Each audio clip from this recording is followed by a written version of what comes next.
ਦੂਜੇ ਸੈਗਮੈਂਟ 'ਚ ਸਾਡੇ ਨਾਲ ਵਿਚਾਰ ਚਰਚਾ ਕਰਨ ਲਈ ਸ਼ਾਮਲ ਹੋ ਰਹੀ ਹੈ हमना इरशाद जी। जी हमना इरशाद जी, वेलकम, स्वागत है आपका। थैंक यू सो मच पसोटा जी। हमना जी, मेरा क्वेश्चन ये है कि आज नई स्टडी आई है जिन्होंने कोविड-19 वैक्सीन की दोनों डोज ले चुकी हैं। उनके बारे में कहा गया है कि जिन्होंने कोविड की वैक्सीन ली है वो रिकवर हुए हैं, उन्हें हार्ट की काफ़ी प्रॉब्लम्स आ सकती हैं। इस बारे में बताइए, क्या है स्टडी ये? कोविड-19 के जो पेशेंट हैं उनकी रिकवरी के कुछ टाइम के बाद वो हाई रिस्क पे हैं कि उनको हार्ट प्रॉब्लम हो सकती है। US department of veteran affair की रिसर्च के मुताबिक, जिसमें उन्होंने डिफरेंट रेट कंपेयर किए हैं न्यू कार्डियोवास्कुलर प्रॉब्लम के तकरीबन 1,53,760 लोगों में, तो उन्होंने देखा है कि वो लोग जो कोरोना से इन्फेक्ट हुए थे वैक्सीन से पहले, तकरीबन 5.6 मिलियन लोग जो हैं उनको वायरस नहीं हुआ आउट ऑफ 5.9 मिलियन पीपल। और ये जो डाटा है ये पेंडेमिक से पहले कनेक्ट हुआ था।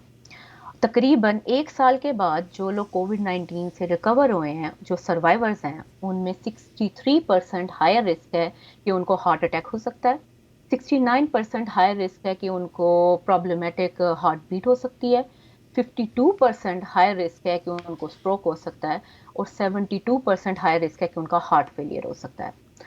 एज पर जो सोमवार की नेचुरल मेडिसिन की जो रिपोर्ट है उसमें बताया गया है कि वो लोग 3 गुना ज़्यादा हाई रिस्क पे हैं कि उनके लंग्स में बहुत ही ख़तरनाक किस्म की ब्लड क्लॉट हो सकती है। ये जो बढ़ता हुआ रिस्क है, ये रिस्क छोटे बच्चों में और बूढ़ों में भी है, ये मर्दों में भी है, औरतों में भी है, वो लोग जिनको डायबिटीज़ है, नहीं है, किडनी की डिजीज़ है, नहीं है, वो स्मोकर्स हैं या नहीं है। और ये बयान है ज़ियाद अल अली का, जिनका ताल्लुक Saint Louis health care system और वाशिंगटन यूनिवर्सिटी से है। ये जो बढ़ता हुआ रिस्क है ये उन लोगों में भी है जिनको कोविड-19 के सिम्टम बहुत ही माइल्ड थे और जिनको हॉस्पिटल नहीं जाना पड़ा। तो सबको जिनको कोविड हुआ है उनको अपनी सेहत का ज़्यादा ख्याल रखना चाहिए और बहुत जल्द उनको मेडिकल केयर को राब्ता कर लेना चाहिए अगर उनको किसी भी किस्म की चेस्ट पेन, चेस्ट का प्रेशर, पल्पिटेशन या गैर मामूली किस्म की टांगों में सूजन हो सकती है। जी, इसमें शायद ये भी कहा गया है कि जो mRNA है, इस वैक्सीन का साइड इफ़ेक्ट काफ़ी है, यहाँ तक भी कहा गया है कि ये कैंसर से कहीं काम नहीं है। इसके बारे में बताइए। कोविड-19 की ये जो वैक्सीन है ये mRNA टेक्नोलॉजी की बेस पे बनी हुई है और इसका कैंसर पेशेंट में कोई साइड इफ़ेक्ट इतना ज़्यादा नहीं पाया गया।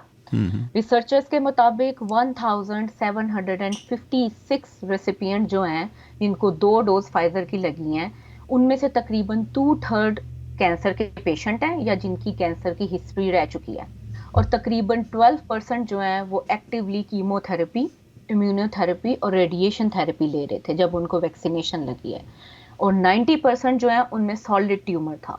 तो फाइजर की वैक्सीनेशन ने बहुत अच्छा काम किया है और बाकी दीगर वैक्सीनेशंस ने भी, बोथ केसेस में, चाहे उनको कैंसर है नहीं है, सबको जब वैक्सीनेशन लगी है बाजू पे उनको तकलीफ का एहसास हुआ है, उनको मसल पेन हुई है, उनको जोड़ों में दर्द हुआ है, फीवर हुआ है, हेडेक हुआ है, नोजिया और थकावट हुई है। ये कहती है नेशनल कॉम्प्रिहेंसिव कैंसर नेटवर्क के जर्नल की रिपोर्ट।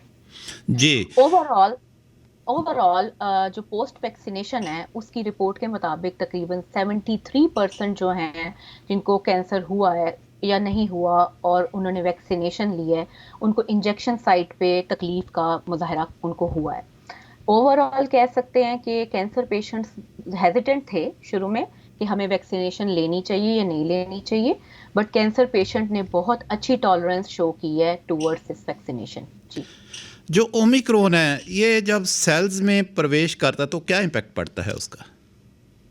ओमिक्रॉन वेरिएंट जो है ये बाकी वेरिएंट से बहुत मुख्तलिफ है क्योंकि ओमिक्रॉन के जो सिम्टम्स हैं वो बहुत माइल्ड नज़र आए हैं। बेसिकली जो ओमिक्रॉन वेरिएंट है ये बाकी वेरिएंट जो है वो यूज़ करते थे इंसानी बॉडी के सेल सरफेस पे एक ACE2 नाम का प्रोटीन है और एक एंजाइम टेम्पर्स 2 नाम का है, उसको यूज़ करते थे और सेल मेम्ब्रेन के अंदर शामिल होते थे, जिससे वो को बीमार करता था। पर ओमिक्रॉन इस तरह मुख्तलिफ है कि इसमें टाइनी सैक्स हैं जो आपकी बॉडी की मेम्ब्रेन के अंदर जाते हैं, जिसको एंडोसोम्स कहते हैं। ओवरऑल ओमिक्रॉन भी ACE2 प्रोटीन के साथ मिलता है, पर जो टेम्पर्स 2 है वो उसकी जब कमी होती है तब ओमिक्रॉन वहाँ ग्रो करता है, जैसे कि नाक में।